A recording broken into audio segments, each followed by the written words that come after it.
Welcome everyone to my second ever Phobies video. In this one, we're going to be breaking down the tournament finals that I played against Boibrosmach8.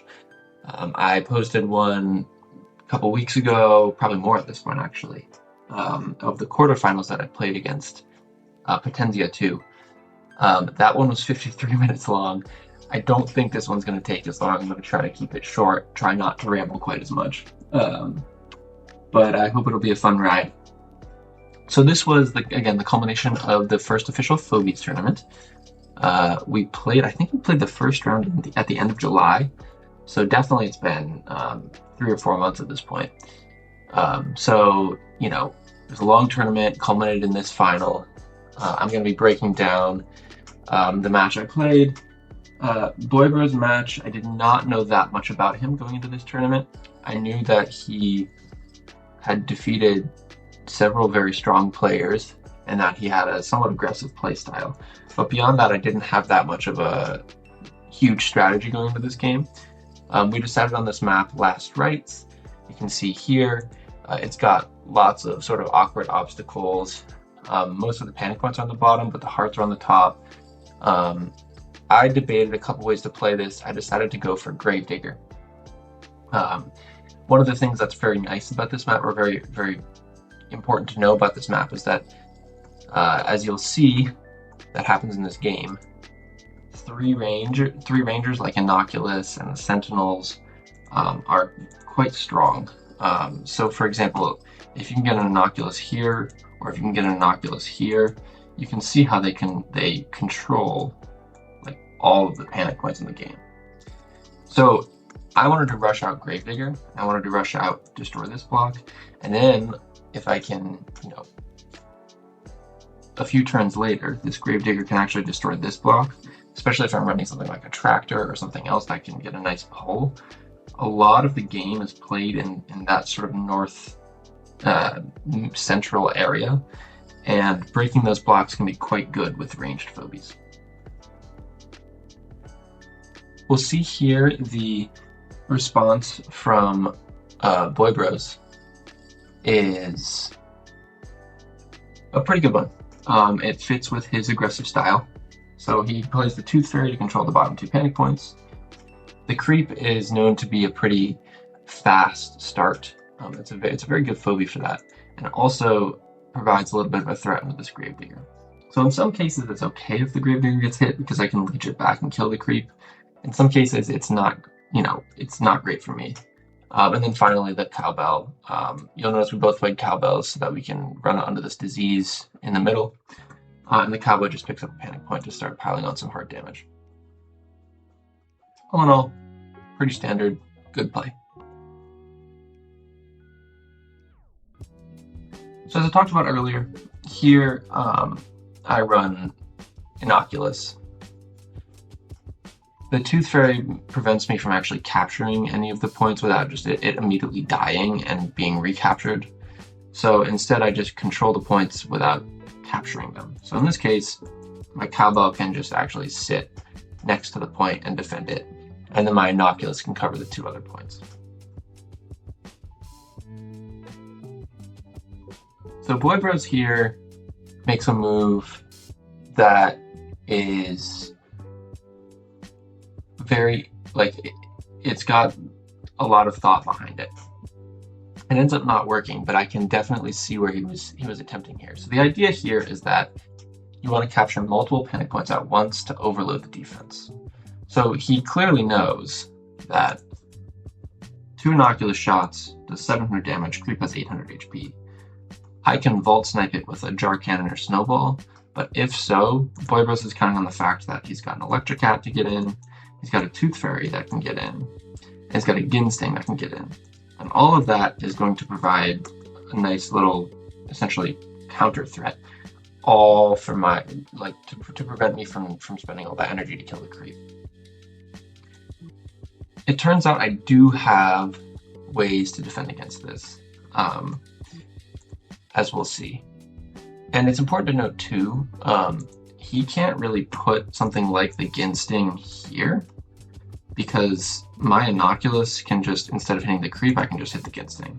So if anything more valuable were there, I could just kill the whatever's right there.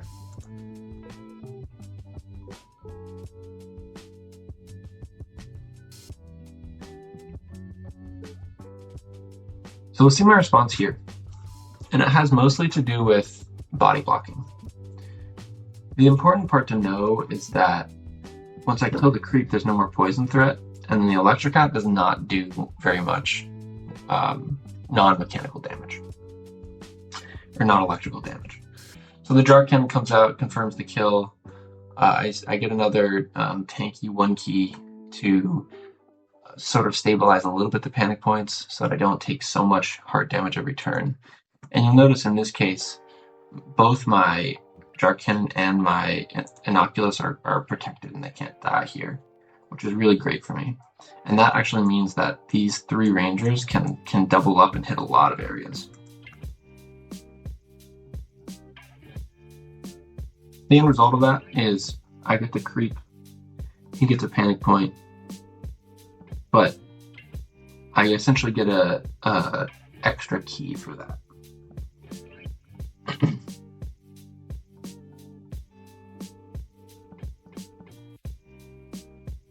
So Boibros falls back a little bit, falls back into this bottom right area with most of his phobies and then a couple at the top.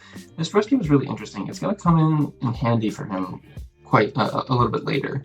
I was a little bit, I thought it was a little bit dubious right now, but it does actually turn out to be quite a good deterrent. I just thought there wasn't really much that I had that needed to be rooted right now.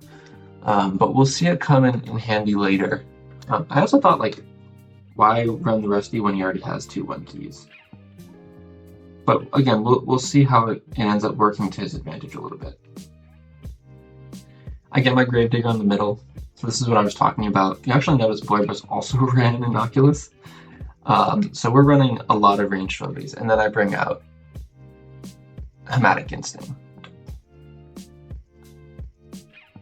So there's a couple notes about this turn here. First thing, I'm doing the same thing that Boibros was doing earlier by overloading the top panic point and the bottom panic point, making it difficult for him to kill both. He technically can do it, but it requires a snowball or Jar Cannon from Vault, which is not the easiest thing to do. And you'll notice, like, Ginsting does not 2-tap the Tickles, and Tooth Fairy plus either one of these phobies does not kill the Boomer. So the Innocuous has to make a choice between which way to go.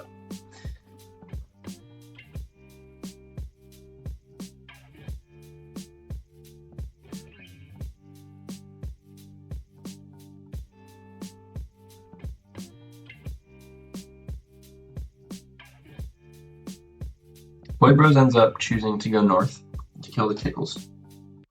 He runs his own Gravedigger to allow for more space for his Innocuous. This is actually a super interesting play, and this is where the Rusty actually does start to bear fruit.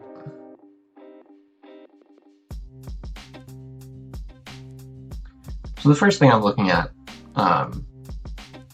with this turn is that looks like a free Innocuous to me. It looks like I can put my Hematic Instinct here, follow it with Innocuous behind. My Gravedigger can come here and we can just Vault Snipe the, actually not even Vault Snipe, we can bring Jar Cannon to finish off that Electrocat. The problem, and I actually even was thinking, like, the problem here is that Rusty's going to come in and root that Hematic. And that Hematic looks like it's going to die soon. I thought, wait a minute, what if I just put like an Ash maybe behind? So that next turn I can pull my own Hematic Instinct back to safety.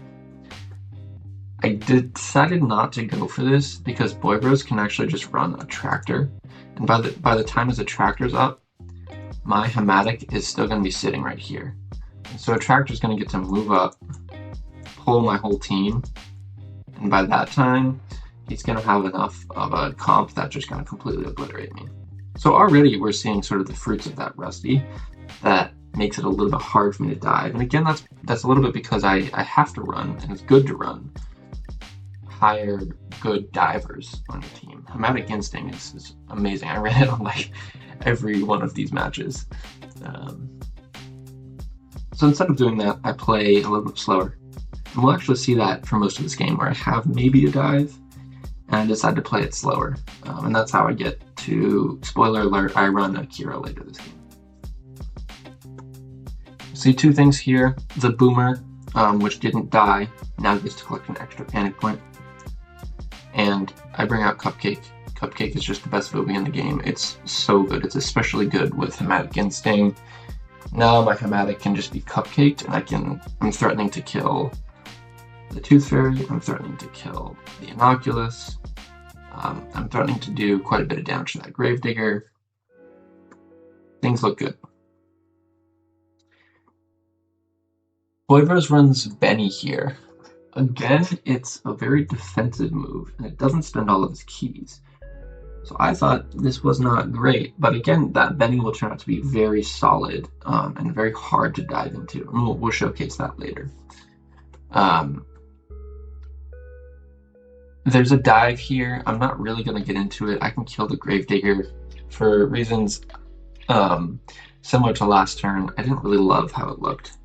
I thought maybe I could run it, but Boibros is capped, so I figured, let's see what else I can do.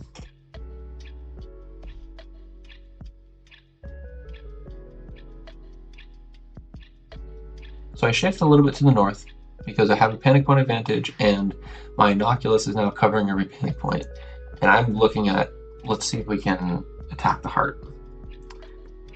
One thing I was thinking about running instead of just saving, because I saved for Akira here, I was actually thinking about running Brony. I thought about a lot of things, but Brony was an option. And it is just pretty funny. If you're wondering about how powerful Brony is, let's just have a look at how big this area of effect can be if Brony sits right here. So next turn, my Gravedigger's up. I can put my Gravedigger here and destroy that block. Brony can run here. I'm going to draw out the area that Brony hits, right? So it's this tile, this tile, this tile. It's something like that. That is like the entire map. I decided not to do this for a couple of reasons. Number one, that Rusty is actually very good at handling the Brony. So the way to play against Brony is to stall. I would have to move my Phobies kind of out of this radius and then back in, which would like kind of stall one turn. The Rusty can just root the Brony. In the meantime, sacrifice itself. He's got a Tooth Fairy down to the south over here. And then he's going to get to summon at least one of their Phobie. And I wasn't sure how that would work out. I also haven't played a ton of Brony, so I figured let's just do something I'm more comfortable with. Let's save for Akira.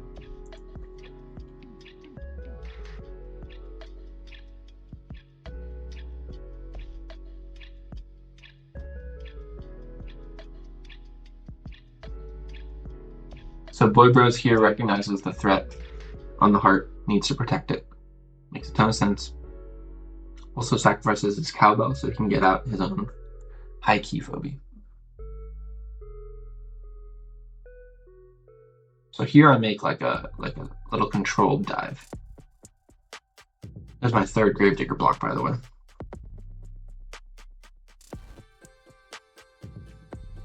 One of the great things about Hematic, even when it's not buffed, it does a ton of damage on a dive. It just one tapped that Rusty.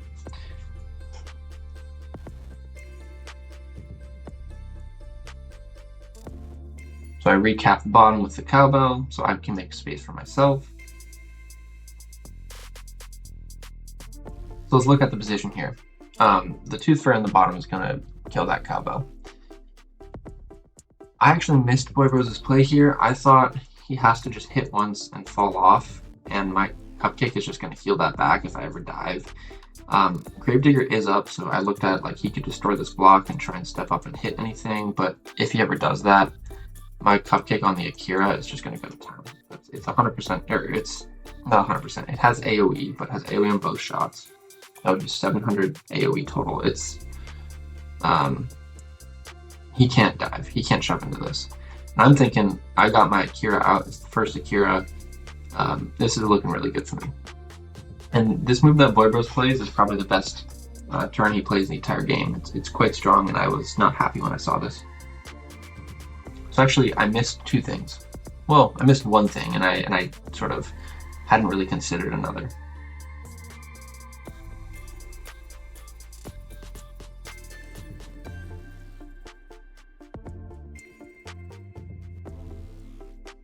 So the first thing that we have here, he was able, because Benny has to be stepped on, he was actually able to move Benny up and hit my Hematic Instinct. And that allows his Innocuous to actually use that protection behind it. That's not something I had seen before. Before I was like, he can't move anything up because I'm just going to get to kill whatever's there. But I actually can't kill whatever's there easily because it'd still be trading like a Gravedigger or a Jar Cannon for that Benny. Not to mention, I might have to use Cupcake for that. It's not good. He's still got Gravedigger up. The other thing I was counting on is the fact that like I've got a Cure coming up in a turn, and I'm going to be able to dive so easily. But this Blasto is a huge ball of stats that I hadn't really considered. And the idea of running a Blasto when someone else runs a Kira is that like you basically say, yeah, you can pull everything together, but then my Blasto is just going to destroy you. It's too good. So I had to take a step back and figure out I need to deal with this Blasto. So the first thing I do, I'm just going to fall back just a little bit. He still can't really dive into me with his Phobies. A lot of them are one movement. One thing you'll notice too, by the way, if you look at our team comps, we're running Gravedigger is our only melee Phobie, aside from One Keys. And this is what happens when you run Gravedigger. You want to run ranged Phobies. I'm actually running 3 Phobies that are 3 range. So let's talk about that. I pull out Oopsie Baby. You might think Oopsie Baby is a mech. Why would I bring that into Blasto, which has great stats and electrical damage? But it turns out this is actually really good, because against Blasto, you cannot just try and kill it with stats, with damage. You can't do that. You have to debuff it, you have to freeze it, you have to root it, you have to just CC it away, crowd control it away. So, Oopsie Baby is really great at that because he can do it at 3 range. It's very difficult for Blasto to actually get up in Oopsie's face. Those are really good with Kira because they can pull them together and then Oopsie can keep hitting. Oopsie also does a solid amount of damage. It can hit the rest of the team comp. And so Oopsie is actually a pretty good counter into the Blasto. Beyond that, I had thought about running Frosty, you know, the dreaded Akira Frosty combination, but then I wouldn't have any keys left, especially when I'm running Cupcake. That's going to sacrifice itself. I don't really have a ton of great fighters, and I didn't think that was the way to go. I thought about my own Blasto, I thought about Brony again, but really Oopsie looked quite good for me. So I decided to go for that.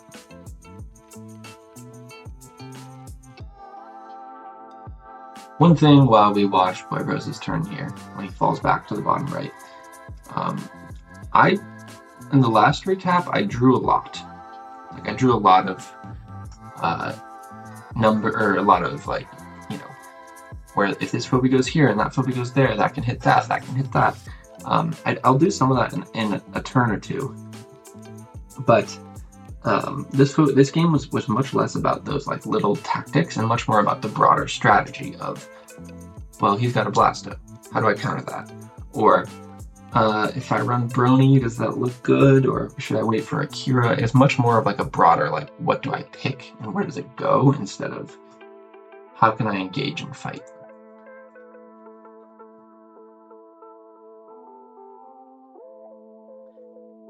I did not have a nice little pull here. You'll notice Boibros protects his Phobies with his Blasto.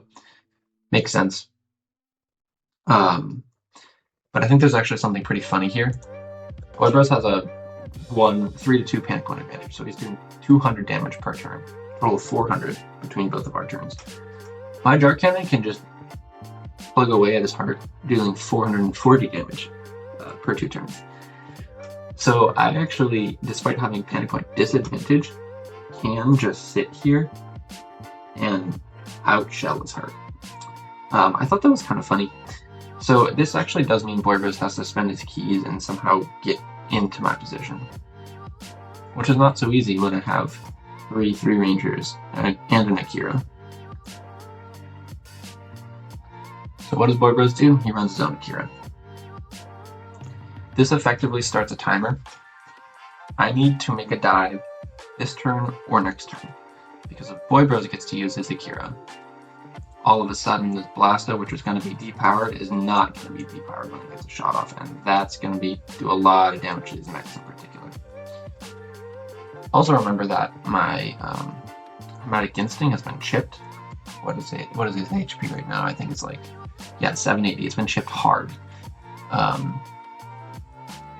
I want to be using my Cupcake on that so it doesn't die to a dive. Like, I really need to be the first one to make the dive. And I looked very hard, and I looked very long. I tinkered a lot. Akira is crazy because the way it works is you basically have to test. You have to run what happens if I put Akira here, or Akira here, or Akira here, or if I just keep it and then I pull, or if I go Akira here, or if I go Akira here, and then what happens if I put my Hematic here first and hit and then pull, so that the Innocuous gets pulled onto the Benny, or maybe I pull first and then pull.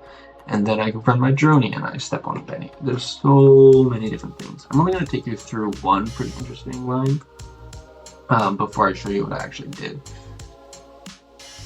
So the first thing I do, we're going to Cupcake buff this Hematic. And we're going to move Akira. I believe the Akira goes, yes, the Akira goes here. Hematic's going to run here before the pull, and then we're going to pull. So let's erase that. Everything will get pulled like so. Actually, we're going to put an AWOL on the summon it first so that it gets pulled too. Everything will get pulled like this. Moves up, moves over. Ginsting, Akira, Gravedigger, Blasto, Tooth Fairy. I thought this move looked really good for me. So remember, Hematic Instinct is buffed with Cupcake. It can hit here, do 800 to Gravedigger, 400 to Ginsting, 400 to that Tooth Fairy. One more shot from the Innocuous kills the Gravedigger, so my own Gravedigger can move over and finish off his Tooth Fairy. Then one shot from Innocuous, one shot from Oopsie Baby kills this Gravedigger. So we've now killed all 3 of those. That also leaves a shot up for Oopsie Baby to debuff the Blastomatic. That looks really good. I've debuffed his key Phobie, and I've killed 3 of them. When the dust settles, what does it look like? It looks like... oh boy. I'm going to redraw this, bear in mind. Or maybe I'll... yeah, this should work.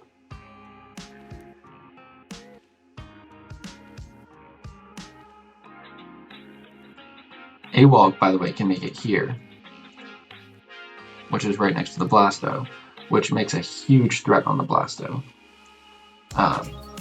So I have...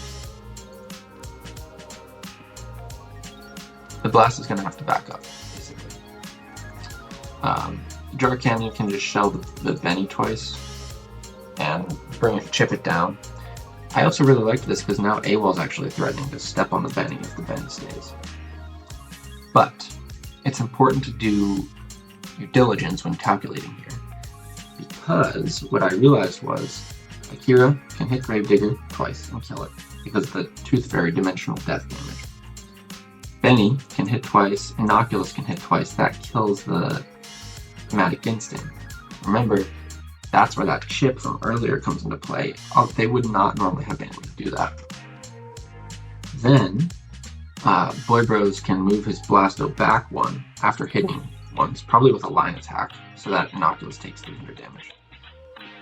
He can summon a Contortio, and the key here is that he can summon a 1 move, 1 key. So I was thinking if it's like any normal 1 key, like a 1 key, maybe it's Tickles, maybe it's anything, my Akira and Oopsie would actually be able to combine to just kill this. Right, we can just kill that, And then my Innoculus can hit twice, my Jar can hit twice, and my AWOL can get over there. And I was looking through all those positions, it seemed like I would win. But the key, remember, is that he doesn't have to run a Tickles. He could run a Numbskull or a Slayer right here. And in all of those positions, what he gets is he kills the Hematic Instinct. I've already used my Akira. That Blasto is not dead. It's going to be up in a couple turns. He's going to get to run Akira and pull everything in, and I'm going to be in really bad shape. I calculated this through. I got pretty frustrated because I thought that would work, and it didn't work. So then I thought, okay, I've looked for a long time. I don't know how to. I don't see a good pull. So I thought, okay, what do I need in order to get a good pull? And one thing I found was, if Jarken were here, now if I run my Akira here and it pulls the Jar here. Likewise, Benny and Innoculus get pulled. So let's draw that. Benny, Innoculus. Now, my buffed Hematic can kill the Benny in one shot, deal 400 to the Innoculus, and then Jar Cannon can 2-tap that Innoculus and kill it.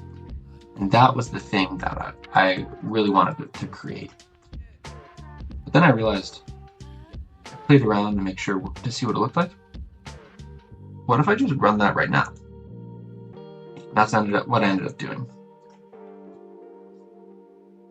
One subtlety here, I summoned Bad Omen to help, and I have to actually move it. Pause it right here. I have to move it right there before I use the Akira, because this way the Bad Omen gets moved here instead of the Oopsie Baby, which would get moved there. So this way Oopsie Baby actually gets moved here, and I get to do one more attack. So there's one little thing about Akira.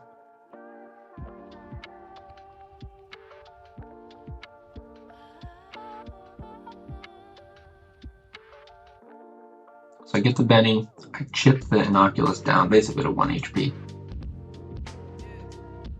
You'll notice in this one I only kill the Benny on the Instinct. But I debuff the Blasto. The Gravedigger can't get 2 hits. The Tooth Fairy can't get 2 hits. The Innoculus is in melee range of my my Gravedigger. And the Akira can only hit the Gravedigger and Hematic right now, unless it wants to move, like the others. So I'm essentially saying I'm making a huge 3 big threats. Number 1 is this pair is going to go to town on the Innoculus and whatever ends up here. Number 2 is if he leaves the Akira alive, whatever's in this area, it's just going to get 800 damage plus 400 AoE. And number 3, this Bad Omen, by the way, that was supported with these 2, which do the additional 3 range damage. Number 3 is this Bad Omen, and if it survives, is going to get to, like, we're all really clumped in this battle. That Bad Omen is going to get to debuff a lot of stuff in this area, which, again,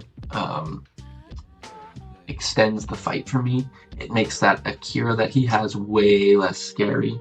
And it means that my 3 Rangers can go to town hitting things in favorable ways. So one thing that he could do, he actually can kill the Akira with 2 Innoculus shots and an Akira shot and a couple, I think 1 Gravedigger or something like that.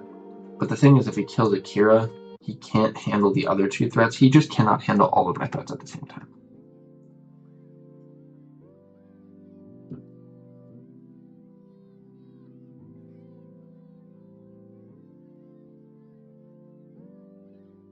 So Boibros decides to kill what he can. The Muffin Top was an interesting shout, actually, because it means that the Innoculus does not die to 2 Jar Cannon hits. The problem with it, of course, is that in order to kill my Hematic, he has to hit something with melee. And now my Akira just gets to do the damage to Innoculus.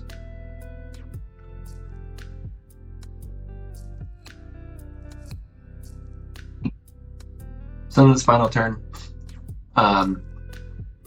It's mostly down clean up the Gravedigger and Innoculus kills are pretty trivial at this point, and important to do.